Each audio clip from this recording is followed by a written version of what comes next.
Students, आप देख रहे हैं अपना YouTube चैनल कपूर क्लासेस और मैं आपके लिए करा रहा था द न्यू स्पेशल सीरीज के अकॉर्डिंग कुछ सेंटेंसेस जो आपको वो सीरीज सिखाएगी हिंदी टू इंग्लिश बनाना। ठीक है, तो बीच में मैं आपके लिए आज एक ऐसे दे रहा हूं या फिर पैराग्राफ राइटिंग्स। ठीक है, ये आपके यूपी बोर्ड्स एग्जाम में क्लास नंबर 10 के लिए है ये वीडियो स्पेशल, क्योंकि क्लास नंबर 10 में ये वाला पॉइंट्स उनको अगर ये तैयार कर लिया पैराग्राफ राइटिंग्स या ऐसे राइटिंग, ठीक है, तो ये प्रोवाइड कराएगा 6 मार्क्स। ठीक है, अगर वो इसको बहुत अच्छे से देख पाते हैं और सीख पाते हैं, क्योंकि पैराग्राफ राइटिंग्स आना बहुत ज्यादा जरूरी है, क्योंकि ये बड़ा नंबर है। क्योंकि बड़ा नंबर है तो उसके लिए आपको प्रैक्टिस करनी पड़ेगी, चीजों को बहुत अच्छे से देखना पड़ेगा। ठीक है, और इसके जो सीमित वर्ड्स होते हैं वो 80 से लेके 100 वर्ड्स होते हैं। ठीक है, तो आप उसको उतने ही वर्ड्स में लिखने की कोशिश करें ताकि आपको जो पॉइंट्स दिए गए हैं उनके अकॉर्डिंग करेंगे। दूसरी बात, जब ये पेपर में आएगा क्वेश्चंस पैराग्राफ राइटिंग्स,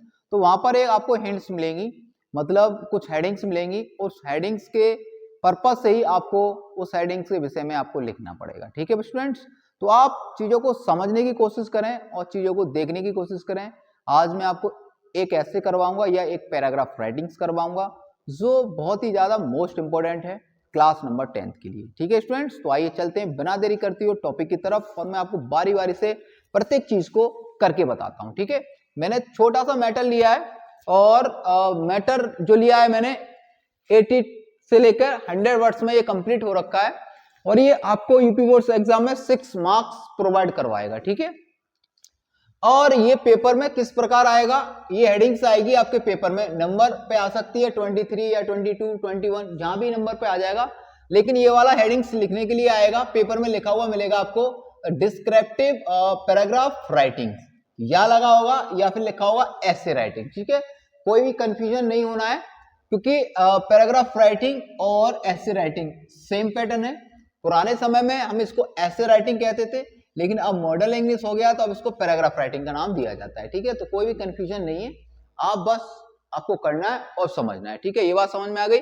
अगर ये बहुत अच्छे से आप कर पाते हो तो आप अपने यूपी बोर्ड्स एग्जाम में 6 मार्क्स कंप्लीट कर पाएंगे। ठीक है, और जो क्वेश्चन आएगा उसके सामने लिखा होगा 80 to 100 वर्ड्स में आपको ये पैराग्राफ राइटिंग कंप्लीट करना है। ठीक है स्टूडेंट्स, आज जो हम डिस्कस करने वाले हैं आप पोस्टमैन, बड़ा फेमस और बहुत ही वेरी मोस्ट इंपोर्टेंट ये टॉपिक है। आप इसको बहुत अच्छे से लें, क्योंकि पुराने समय में पोस्टमैन का बहुत बड़ा दायित्व था, बहुत बड़े कर्तव्य थे। जब फोन्स नहीं थे तब उस समय पोस्टमैन को बहुत ही सज्जन व्यक्ति या फिर कैसे कार्यकर्ता जो समाज के लिए बहुत ज्यादा हेल्पफुल साबित होता था। क्योंकि अब आजकल क्या है, आज हमारे पास सबके पास स्मार्टफोन्स हैं तो बहुत सारी चीजें कम हो गई हैं, लेकिन आज भी पोस्टमैन का बहुत बड़ा ओहदा होता है। जब कोई रिजल्ट आता है तो वो घर पर हमारे कॉल लेटर्स वगैरह या मनी ऑर्डर वगैरह को प्रोवाइड कराने के लिए हमारे घरों पर आते हैं। ठीक है, लेकिन अब बहुत सारी चीजें मोबाइल से हो जाती हैं, तो इन चीजों को थोड़ा सा हम हट के देखते चले जा रहे हैं। लेकिन अगर पुराने समय में जाकर देखेंगे तो पोस्टमैन का बहुत बड़ा दायित्व था या बहुत बड़ा कर्तव्य था हमारे समाज के लिए। ठीक है, तो पेपर में कुछ हिंट्स आएंगी, उनको हम डिस्कस करेंगे और पेपर्स में हेडिंग्स भी आएंगी। ठीक है, तो हिंट्स में मैंने लिख दिया है आपके लिए कौन कौन से हिंट्स मिलेंगे आपको। एक तो मिलेगा इंट्रोडक्शंस, दूसरी बात हिज यूनिफॉर्म्स, उसके बाद हिज ड्यूटीज और हिज यूजफुलनेस। ठीक है, ये कुछ हेडिंग्स हैं जो हिंट्स में आएंगी और इनके अकॉर्डिंग हमें लिखना है। तो बारी बारी से प्रत्येक हेडिंग के बारे में डिस्कस करेंगे और पॉइंट्स को समझने की कोशिश करेंगे। ठीक है स्टूडेंट्स, तो पहला हेडिंग्स है हमारे पास इंट्रोडक्शंस। क्या है पहला हेडिंग? इंट्रोडक्शन है। तो पहले इंट्रोडक्शन क्या होता है? इंट्रोडक्शन होता है परिचय। क्या होता है? परिचय होता है। तो परिचय के बारे में डिस्कस कर लेते हैं कि अ postman is a government servant. ठीक है, जो पोस्टमैन होता है वो एक राजकीय एम्प्लॉय होता है या राजकीय नौकर होता है। ठीक है, जो एक पोस्टमैन होता है वो गवर्नमेंट एम्प्लॉय होता है या सरकारी नौकर होता है। ठीक है, ऐसे कह सकते हैं। He is an important man, वो जो मैन है वो बहुत ही खास है, इंपोर्टेंट। ठीक है, महत्वपूर्ण मैन है। ठीक है, आदमी है, महत्वपूर्ण आदमी। एवरीबडी नोज हिम, और उसको सभी लोग जानते हैं। ठीक है, अब जानते हैं, all of us wait for his arrival, और हम उसके आने का इंतजार करते हैं। किसका आने का? पोस्टमैन के आने का इंतजार करते हैं। पोस्टमैन को हिंदी में डाकिया बोला जाता है। ठीक है स्टूडेंट्स, तो पहला हेडिंग इज कंप्लीट। ठीक है, अब हम बात करें पॉइंट नंबर 2 की, जो है पॉइंट नंबर 2 कहता है हिज यूनिफॉर्म्स। ठीक है, तो उसका जो रवैया होता है, जो जिसको हम पहचानेंगे, वो क्या रवैया होता है वो भी बताऊंगा, और आज के समय में उसका क्या रवैया या उसकी क्या पहचान होती है वो भी मैं आपको बताऊंगा। ठीक है, तो आप इसको देखिए पहले, जो आपको लिखना है अपने बोर्ड के एग्जाम में। जैसे मैंने लिखा, अगर ऐसे आपने अगर लिखा तो आपको अपने यूपी बोर्ड एग्जाम में फुल मार्क्स मिलेंगे 6। ठीक है स्टूडेंट्स, अब डिस्कस करते हैं हिज यूनिफॉर्म की। ही पुट्स ऑन अ खाकी यूनिफॉर्म, वो जो पहनता है ना, पोस्टमैन जो पहनता है कपड़े, उसका जो यूनिफॉर्म होता है, उसका जो पोशाक होती है, उसकी जो ड्रेस होती है, उसकी जो वर्दी होती है, वो खाकी कलर की होती है। कैसे कलर की होती है? खाकी कलर की होती है। ठीक है, ही बियर्स खाकी पैंट एंड खाकी शर्ट, और उसकी जो पैंट होती है ना वो भी खाकी होती है, और उसकी जो शर्ट होती है वो भी खाकी होती है। ठीक है स्टूडेंट्स, उसके बाद चलते हैं, he has a leather, he has a leather, जानते हैं ना चमड़ा, ही इज लेदर बैग, और उसके पास एक लेदर का बैग होता है, हैंगिंग फ्रॉम हिज शोल्डर, और उसके शोल्डर, उसके कंधे पर वो बैग टंगा रहता है। ठीक है, उसके बाद in it he keeps letters, और जो वो जो बैग होता है ना, उसमें क्या होता है? उसमें बहुत सारे लेटर्स होते हैं, पार्सल्स होते हैं, एंड मनी ऑर्डर्स होते हैं। ठीक है, जो बैग होता है उसी बैग में ये सारी चीजें मौजूद रहती हैं। ठीक है, उसके बाद ये पॉइंट्स यही डिनोटेड इज कंप्लीट, क्योंकि ज्यादा मैटर नहीं है, बहुत ही ज्यादा इंपॉर्टेंट मैटर लिया जाता है, क्योंकि वर्ड्स की संख्या में दे रखी है 80 to 100 वर्ड्स। ठीक है, तो उसी प्रकार से हमको लिखना है, और जो सबसे मेन चीजें होती है उनके बारे में हमें लिखना है इसमें। ठीक है, तो पॉइंट नंबर 2 इज कंप्लीट। अब बात करें पॉइंट नंबर 3 की, हिज ड्यूटीज। हिज ड्यूटीज के बारे में बात करें तो वो क्या कहेंगे, उसकी ड्यूटीज और उसके कर्तव्य क्या क्या है उनके बारे में सोचेंगे। His duties are very hard, उसकी जो ड्यूटी है ना बड़ी कठिन है भाई। क्या कठिन है? क्योंकि अब देखिए आगे बताते हैं, he is busy from morning till evening, वह सुबह से शाम तक व्यस्त रहता है, सुबह से शाम तक व्यस्त रहता है। ठीक है, he goes from door to door, क्यों व्यस्त रहता है? क्योंकि वो जाता है दरवाजे से दरवाजे, मतलब घर से घर जाता है वो। ठीक है, तो आप कह सकते हैं वो घर से घर जाता है चीजें देने के लिए, and deliveries the letters and money orders. क्यों जाता है घर से घर? क्योंकि वो उसको पत्र बांटने होते हैं, मनी ऑर्डर्स बांटने होते हैं, उनको बांटने के लिए वो डोर से डोर जाता है। ठीक है स्टूडेंट्स, आगे देखते हैं, ही गेट वेरी फ्यू हॉलीडेज, और उसको बहुत ही ना के बराबर, बहुत ही कम छुट्टियां मिलती हैं, बहुत ही कम छुट्टियां मिलती हैं। ठीक है बच्चों, उसके बाद the duty of the village, जो ड्यूटी, जो गांव की जो ड्यूटी होती है ना, उसके बारे में बताया गया है, postman is more difficult than that of the city postman, जो सिटी के पोस्टमैन होते हैं उनकी अपेक्षा में या उनकी तुलना में गांव के पोस्टमैन की जो नौकरी होती है बहुत ही ज्यादा हार्ड वर्क होती है। ठीक है, कठिन होती है।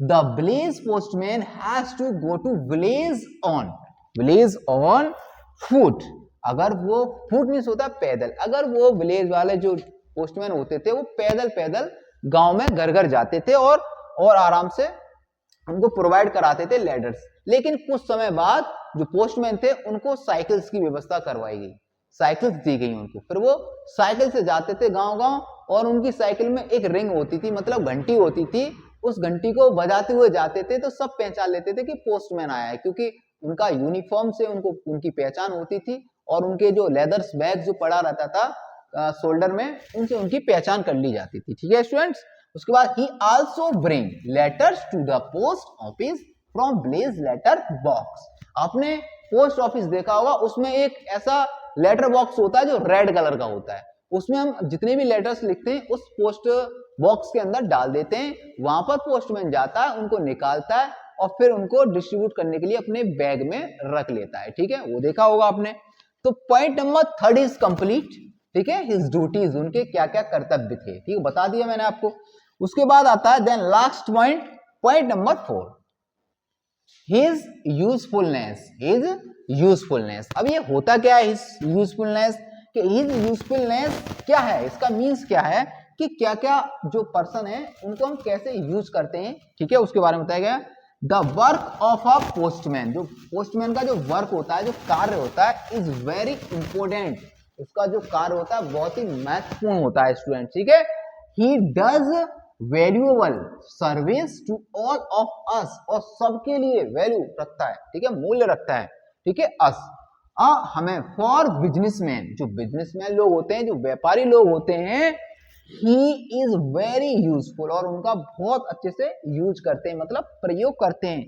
ही informs us about our employment, ठीक है, एंड एग्जामिनेशन रिजल्ट। पुराने समय में क्या होता था, रिजल्ट नहीं आता था। अब आप कोई भी परीक्षा देते हैं तो आपका रिजल्ट सीधे सीधे आप नेट से डाउनलोड कर सकते हैं, लेकिन पुराने समय में रिजल्ट नहीं आता था। पुराने समय में आज भी अगर आपकी कहीं जॉब लगेगी तो रिजल्ट आप देख लेंगे, उसका कॉल लेटर लेकर पोस्टमैन ही आपके घर पर आता है और वो खुशी की खबर आपको प्रोवाइड कराता है, ठीक है स्टूडेंट्स। उसके बाद फॉर सम ही ब्रिंग्स, और वो लाता है क्या, बैड न्यूज। क्या लाता है, बैड न्यूज, मतलब वो अच्छी खबर भी आपको देता था और वो बुरी खबर भी आपको देता है। क्यों, क्योंकि पुराने समय में टेलीफोन्स या मोबाइल्स नहीं हुआ करते थे। अगर कभी किसी की डेथ हो जाई करती थी तो उसके लिए एक पोस्ट कार्ड नाम से एक लेटर आता है, उसको हम लिखते थे, और जो पोस्ट ऑफिस में जो लेटर बॉक्स होता है उसके अंदर उसको डालते थे, तब वो कहीं जाकर वहां पहुंचता था, तब उनको पता पड़ पाता था कि वहां पर कोई भी दुखद समाचार है, ठीक है। तो कहां से मिल रहा है हमें, जो पोस्टमैन होता था उसके द्वारा ये सर्विस हमें प्रोवाइड होती थी। लेकिन आज क्या है, आज नहीं है, क्योंकि आज हमारे पास स्मार्टफोन है, सारी सुविधाएं हैं, मेल है, जीमेल है, व्हाट्सएप है, फेसबुक है, जो भी हम चलाते हैं मीडियाज, उसके माध्यम से हम जो भी घटनाएं होती हैं उनके बारे में तुरंत लाइव भी दिखा सकते हैं स्टूडेंट्स, ठीक है। आगे चलते हैं। एवरीवन वेट्स फॉर हिम, और प्रत्येक व्यक्ति जो था उनका इंतजार करता रहता था, ठीक है। 10, ठीक है, he is very useful for us, और वो हमारे लिए बहुत उपयोगी था, ठीक है। कौन, postman. We must be thankful to this humble servant, और वो बहुत ही ज्यादा थैंकफुल हम्बल सर्वेंट थे, ठीक है। उसके लिए मैंने एक लिख दिया है ये आपके लिए कि अगर आप ये वीडियोस वॉच कर रहे हैं तो thanks for watching all students. अगर आप ये वीडियोस देख रहे हैं, अगर वीडियोस आपको अच्छा लगता है, क्योंकि अच्छे से लगने से मतलब ये है कि अगर आप इसको बहुत अच्छे से वॉच करेंगे तो आप अपने यूपी बोर्ड्स एग्जाम में प्राप्त कर सकते हैं 6 मार्क्स, ठीक है। तो आप ऐसे ही बने रहिए, चीजों को देखते रहिए और चीजों को सीखते रहिए। आपका काम है चीजों को सीखना, मेरा काम है आपको सिखाना। तो आप ऐसे ही जुड़ते रहिए, चीजों को समझते रहिए। अगर वीडियोस आपको अच्छा लगता है तो वीडियोस को आप ज्यादा से ज्यादा करें शेयर। अगर आप चैनल को पहली बार वॉच कर रहे हैं तो चैनल को सब्सक्राइब करें और बेल आइकन प्रेस करें, ताकि आने वाले वीडियोस का नोटिफिकेशन आपको मिल सके, ठीक है स्टूडेंट्स। आज के लिए एक छोटा सा पॉइंट जो आपको प्रोवाइड कराएगा 6 मार्क्स, तो आप इसको वॉच करिए। Thank you for watching.